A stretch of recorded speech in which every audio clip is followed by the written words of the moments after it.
Hi friends, today we are going to learn what happened after Champaran, Ahmedabad and Kheda Satyagraha. So Champaran, Ahmedabad and Kheda Satyagraha के बाद सबसे important act आया that is Rowlatt act. अब ये Rowlatt act था क्या? World war one के time there was an act known as defence of India regulations act. In this act, there were many restrictive laws on Indians. So इसी laws को temporary से permanent बनाने के लिए Rowlatt Act आया था. इसी का दूसरा नाम है anarchical and revolutionary crimes act. This is a PT pointer.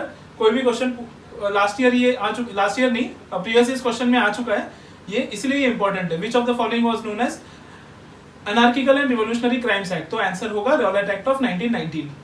अब ये तो समझ गया था हमें कि ब्रिटिश की पॉलिसी थी कैरेट एंड स्टिक की. तो कैरेट कौन सा था? Montagu's statement of Montagu's declaration of self government of 1917 and जो स्टिक थी वो था रॉलेट एक्ट ऑफ 1919. अब this Rowlatt Act was established before Montford Act. तो ये आप याद रखिएगा. ओके तो अगर क्रोनोलॉजी वाला क्वेश्चन आया तो Montford that is Montagu Chelmsford reforms के पहले आया था रॉलेट एक्ट. एंड ये रॉलेट एक्ट आया था on the basis of Rowlatt commission which was to investigate seditious conspiracy by Indian people. अब ये रॉलेट एक्ट क्या कहता था? It said jail without trial for 2 years, trial without jury, trial होगा तो भी सीक्रेसी में होगा. On the basis of suspicious of treason we can arrest the people without even trial. ठीक है, जो इंडियन एविडेंस एक्ट में एविडेंस परमिसिबल नहीं थे उन्हें भी एविडेंस कंसिडर करके अंदर किया कर देते थे. There was no court of appeal, plus there was no habeas corpus.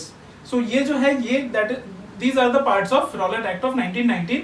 ये कभी भी क्वेश्चन आ सकता है पीटी में, तो ये ध्यान में रखिएगा. अब इस टाइम इंडिया में क्या कंडीशंस थी? कंडीशंस ये थी कि freedom of speech and assembly तो वैसे भी खत्म हो चुका था क्योंकि वॉर टाइम रिस्ट्रिक्शंस लगाया गया था. Then there was strict control of press because of war, World War One. Muhammad Ali Jinnah, Madan Mohan Malviya, Mazhar-ul Haq, they were all against it, against this Rowlatt Act, but they could not win because they were in minority and they resigned from the Legislative Council. तो ये आप PD pointer याद रखना कि Mohammad Ali Jinnah as well as ये लोग resign कर दिया था इन्होंने.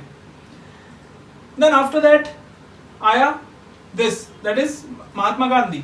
महात्मा गांधी said first, ये याद रखिएगा कि moderates as well as extremists both supported British in World War One. Mahatma Gandhi also cooperated British in World War One, but he was disillusioned by two things, that is Montfort Reforms and Rowlatt Act. He called Rowlatt Act as Black Act. तो ये भी आप PT pointer याद रखिएगा along with Anarchical and Revolutionary Crimes Act. Then it was the first mass strike. ठीक है, all India level पे था लेकिन कुछ ही सेंटर्स पे था ये. ठीक है, ये याद रखिएगा. It was the first mass strike. Then ये था कि it was called as Rowlatt Satyagraha. लेकिन वो सत्याग्रह कैसे? मॉडरेट मेथड से तो पॉसिबल नहीं था. महात्मा गांधी ने क्या किया? सत्याग्रह सभा बिठाई. That is he set up Satyagraha Sabha and in this Satyagraha Sabha he took the members of Home Rule League as well as pan Islamist, that is from Muslim League and all. And he said what were the forms of Rowlatt Satyagraha. The first was nationwide hartal, fasting होगा, prayer होगा, civil disobedience होगा, that is defying the orders and courting arrest and jail. These were the forms of Rowlatt Satyagraha. Now in this Rowlatt Satyagraha, first time, okay, for the first time, peasants, artisans, urban poor, these people joined this Indian national movement, and the orientation was transferred to masses permanently. अब हम लोग आते हैं 6 अप्रैल 1919. तो ये 6 अप्रैल में ऐसा क्या हुआ? 6 अप्रैल में एक्चुअली डेमोन्स्ट्रेशन चालू हुआ because of this, that is Rowlatt Satyagraha. And this Rowlatt Satyagraha was not non violent any more. Gandhi ji कहते थे नॉन वायलेंस, लेकिन दिस वाज वायलेंट. वायलेंस कहाँ कहाँ था? Calcutta, Bombay, Delhi, Ahmedabad, but सबसे ज्यादा था पंजाब. एंड पंजाब में इतना ज्यादा था कि आर्मी को बुलाना पड़ा, दैट इज लेफ्टिनेंट गवर्नर को आना पड़ा, माइकल ओडायर.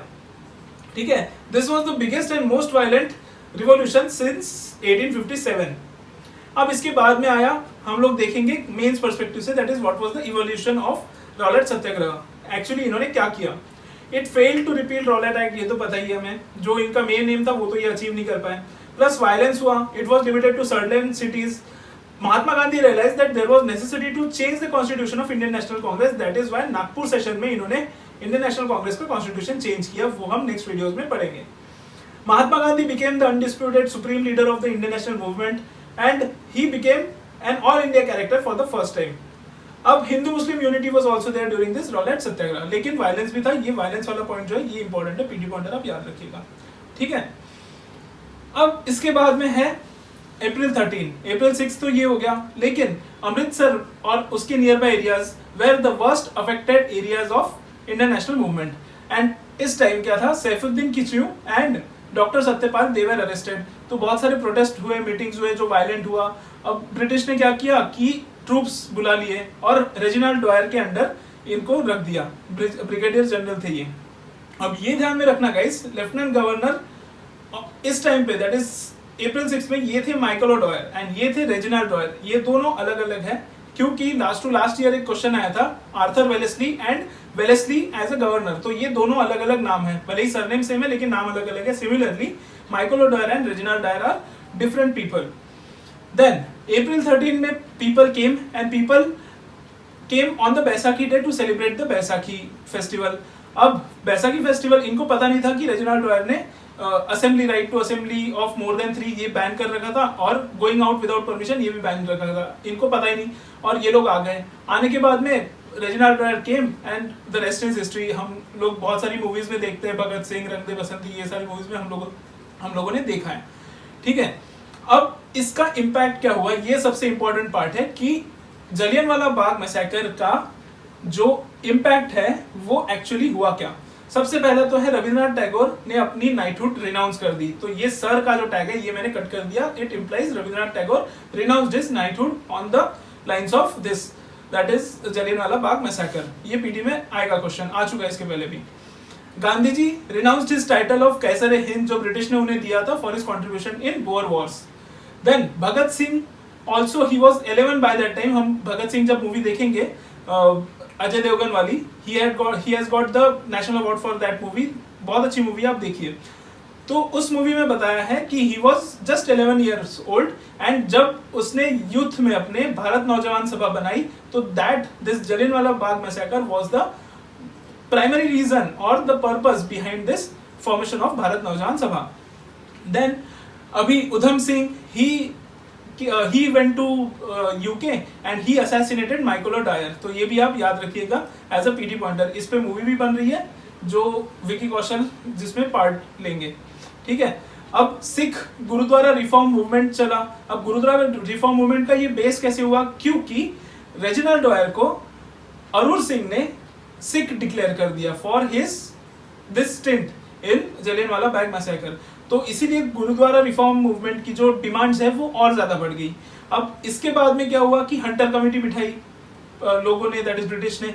लेकिन हंटर कमेटी बिठाने के पहले ही ब्रिटिश ने अपने पार्लियामेंट में इंडेमनिटी एक्ट इनेक्ट कर लिया which was white washing bill to protect its officers. तो this was for protecting its officers. तो ये आप याद रखिएगा. तो हंटर्स कमेटी का तो कोई फायदा ही नहीं था क्योंकि जनरल डायर को ये कुछ कर ही नहीं पाए. Then Hunter Committee is also known as Disorders Inquiry Committee and it was for 3 areas, that is Bombay, Delhi and Punjab में जो disturbances हो रहे हैं उसे investigate करने के लिए Hunter Committee बिठाई गई थी. And it also had 3 Indians, ठीक है. तो all British Committee नहीं थी, ये 3 Indians भी थे. They condemned Dyer but did not do any disciplinary action against him. अब इंडियन नेशनल कांग्रेस ने भी एक कमेटी बिठाई जिसमें 4 लोग थे, चित्तरंजन दास, अब्बास त्यागजी, M.R. जयकर एंड महात्मा गांधी. तो इन्होंने भी रेजिनाल्ड डायर को कंडेम किया. Then after that this Jallianwala Bagh massacre cut to Khilafat issue. अब Khilafat issue and non cooperation movement ये हम लोग डिटेल में नेक्स्ट वीडियो में पढ़ेंगे, लेकिन अभी सिर्फ हम कंडीशंस देख लेते हैं कि what were the conditions during Khilafat issue. अब कंडीशंस क्या थे कि there were economic hardships during world war 1 जो हमें ऑलरेडी पता है. Agriculture sector, deindustrialisation, commercialisation of agriculture, inflation बढ़ा, misery of the people, rent बढ़े, सब कुछ दिक्कत हो गई. Then after that Rowlatt Act and Jallianwala Bagh massacre where the disappointment to Indian national movement. Then Hunter Committee was also eyewash. Montfort reforms also got failed, and during World War I, Hindu-Muslim unity was also there because Hindu-Muslim had a common action or agenda. अब कौन से common action थे? सबसे पहले तो Lucknow pact जो 1916 में हुआ. देन रॉलेट सत्याग्रह में ये दोनों हिंदू मुस्लिम की यूनिटी हुई जो हमने ऑलरेडी पढ़ा है. एंड मुस्लिम लीग में young Muslims that is radical Muslims, Mohammad Ali, ये जिनानी मोहम्मद अली सिर्फ अलग है ये, ठीक है, मोहम्मद देन मौलाना अब्दुल कलाम आजाद, हाकिम अजमल खान, हसन इमाम, they got more influential in the Muslim league than the Aligarh conservationist people, and they wanted to participate in the international movement, and that is why non-cooperation movement में हिंदू मुस्लिम यूनिटी भी थी. So this is all about this lecture. इसके next lecture में हम लोग पढ़ेंगे खिलाफत issue and non cooperation movement. Thank you guys, I hope you like this video, share it with maximum number of people. हम लोग ये फ्री